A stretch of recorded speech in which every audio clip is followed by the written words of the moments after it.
दोस्तों पिछले ब्लॉग में हम लोगों ने देखा कि किस तरह से घर में बैठकर इस लॉकडाउन के दौरान अपनी आवाज़ को और भी ज़्यादा आकर्षक और बेहतर कर सकते हैं सिर्फ कुछ एक्सरसाइजेस की मदद से। तो अगर आपने वो वाला ब्लॉग नहीं देखा, ऊपर आई बटन लिंक से जाके देख सकते हो। मैं लिंक डिस्क्रिप्शन में भी डाल दे रहा हूँ, वहाँ से भी जाके देख सकते हो। उस वाले ब्लॉग में मैंने एक टॉपिक जो था वो बोला था कि अगले ब्लॉग में बताऊँगा। सो वो मैं आज इस ब्लॉग में डिस्कस करने वाला हूँ। So welcome back to my channel, this is me your Sushant Pandey and you watching brand new video of Sush blogs. दोस्तों आज हम बात करने वाले हैं एक प्रॉब्लम के बारे में जो हम में से बहुत सारे लोगों को होती है। वो है बात करते करते टंग का स्लिप कर जाना। हम लोग किसी एक दूसरे से बात कर रहे होते हैं या फिर कोई भी डायलॉग बोल रहे होते हैं और उस बीच में हमारी ज़ुबान जो है वो लड़खड़ा जाती है और वहाँ पे हमारा कॉन्फिडेंस जो है वो धड़ाम से नीचे गिर जाता है। तो उसको कैसे ठीक करें, कौन सी एक्सरसाइजेज हैं जो करने से वो सारी प्रॉब्लम दूर हो जाती है। तो चलिए आज जानेंगे इस ब्लॉग में। टंग स्लिप कर जाना, शब्दों का लड़खड़ा जाना, ये बहुत सारे लोगों में होता है और इस प्रॉब्लम को सॉल्व करना नॉट अ बिग डील। तो सबसे पहले एक्सरसाइज जो करनी है वो करनी है हमें टंग ट्विस्टर की। टंग ट्विस्टर आप में से बहुत सारे लोगों को पता है, इसको हम लोगों ने बचपन में एज अ गेम या फिर एज अ चैलेंज एक दूसरे को देख के खेलते थे। अभी मैं बताऊंगा, आपको समझ में आ जाएगा। आप लोगों को याद होगा चंदू के चाचा ने चंदू की चाची को चांदी के चम्मच में ऐसा करके हम लोग बोला करते थे, एक दूसरे को बोलने के लिए चैलेंज किया करते थे। तो ये वही है, टंग ट्विस्टर्स हैं। इनको बोलने से क्या होता है, आपकी ज़ुबान जो है अलग अलग तरीके से मूव करती है और एक ही तरह के वर्ड्स में बहुत ज़्यादा उलझ जाती है और फिर वो सही से प्रोनाउंसिएशन नहीं निकल पाता है। तो इसको बोलने के लिए चाहिए परफेक्ट बार बार प्रैक्टिस और उसके बाद कहीं जाके हम इसको बोल पाते हैं। तो ये टंग ट्विस्टर जो है, हमारी जो ज़ुबान लड़खड़ा जाती है उसको सही करने के लिए बहुत ही हेल्पफुल होते हैं। आप गूगल पे जाके सिर्फ टाइप कीजिए टंग ट्विस्टर्स, हिंदी इंग्लिश जिस भी लैंग्वेज में आपको चाहिए मिल जाएंगे। हर किसी को अलग अलग वर्ड्स में प्रॉब्लम होती है, किसी को शाह में होती है, किसी को सा में होती है, किसी को काम में होती है। तो आप उससे रिलेटेड टंग ट्विस्टर्स ढूंढिए। जितना ज़्यादा से ज़्यादा आप प्रैक्टिस करेंगे, जितने अच्छे तरीके से बोल पाएंगे, उतनी जल्दी आपकी ये शब्दों का लड़खड़ाने वाला प्रॉब्लम जो है वो दूर हो जाएगा। ऐसे बहुत सारे टंग ट्विस्टर्स हैं हिंदी के, इंग्लिश के, जैसे bit out of bit of butter but the bit of butter was bitter, सिफ्टी about another bit of butter to make the bitter butter better. ऐसे एक और है ice cream you scream we all scream for the ice cream. लड़खड़ा गया मैं। Ice cream you scream we all scream for ice cream.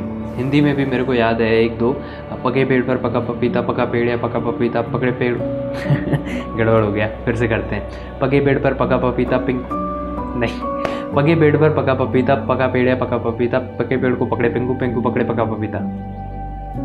तो ये था हिंदी में, और भी ऐसे बहुत सारे हैं। तो आप इसको ढूंढिए और प्रैक्टिस करना शुरू कर दीजिए, आपका स्लिपिंग वाला प्रॉब्लम खत्म हो जाएगा। दोस्तों दूसरी एक्सरसाइज जो है वो है आपको एक बुक उठानी है। आप जो लैंग्वेज प्रेफर करते हैं, हिंदी इंग्लिश, जिसमें अभी आप आगे काम करना चाहते हैं, उस लैंग्वेज को उठाइए, उसकी बुक, और उसमें से एक पैराग्राफ लीजिए और उसमें क्या करना है, आपको एक बार में फटाफट पढ़ना है काफ़ी स्पीड के साथ, दूसरे में मीडियम रफ्तार में पढ़ना है और तीसरा जो है वो बहुत ही स्लो स्पीड में पढ़ना है।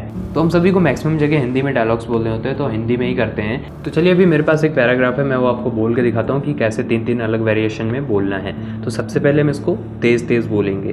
तो चलिए यहाँ पे मेरे पास एक पैराग्राफ है, वो बोल के दिखाता हूँ आप लोगों को कि कैसे बोलना है। सबसे पहले हम इसको स्पीड में बोलेंगे, फिर थोड़ा स्लो बोलेंगे, फिर उससे भी स्लो बोलेंगे।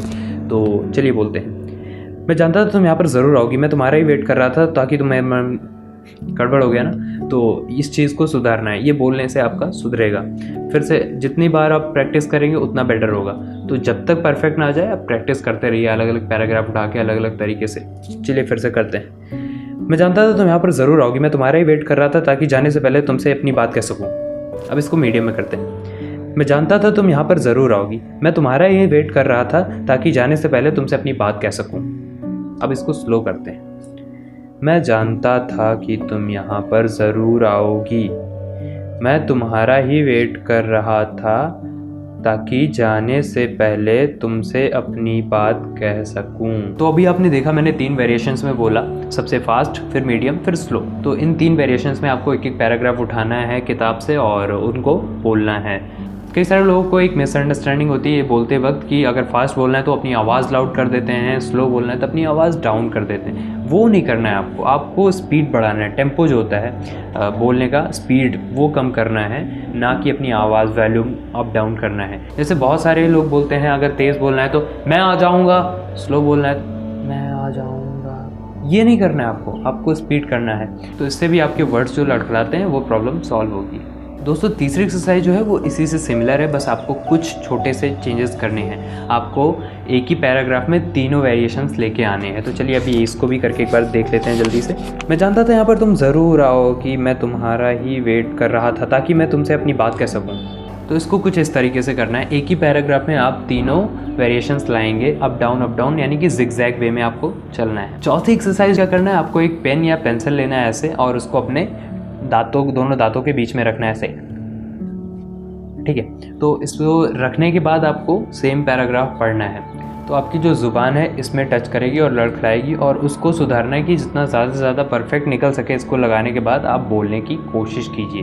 तो चलिए करके देखते हैं इसको भी एक बार। इसको ऐसे रखते हैं। मैं जानता था तुम ज़रूर आओगे, मैं तुम्हारा ही वेट कर रहा था ताकि जाने से पहले मैं अपनी बात कह सकूं। देखा, तो कोशिश कीजिए इसको लगाने के बाद भी जितना ज़्यादा से ज़्यादा परफेक्ट आपकी आवाज़ निकल सके आप उतने अच्छे से बोलिए। तो दोस्तों ये थी सिंपल सी कुछ एक्सरसाइजेस जिन्हें करके आप अपने घर में किसी भी वक्त अपनी ये टंग स्लिप करने वाली प्रॉब्लम को, शब्दों को लड़खड़ा जाने वाली प्रॉब्लम को सॉल्व कर सकते हैं। दोस्तों उम्मीद करता हूँ आपको ये ब्लॉग हेल्पफुल ज़रूर लगा होगा। अच्छा लगा तो प्लीज़ वीडियो को लाइक कीजिए, शेयर कीजिए अपने उन दोस्तों के साथ जिनको ज़रूरत है सब जानने की। और अगर अभी तक आपने चैनल को सब्सक्राइब नहीं किया तो जाके सब्सक्राइब कीजिए।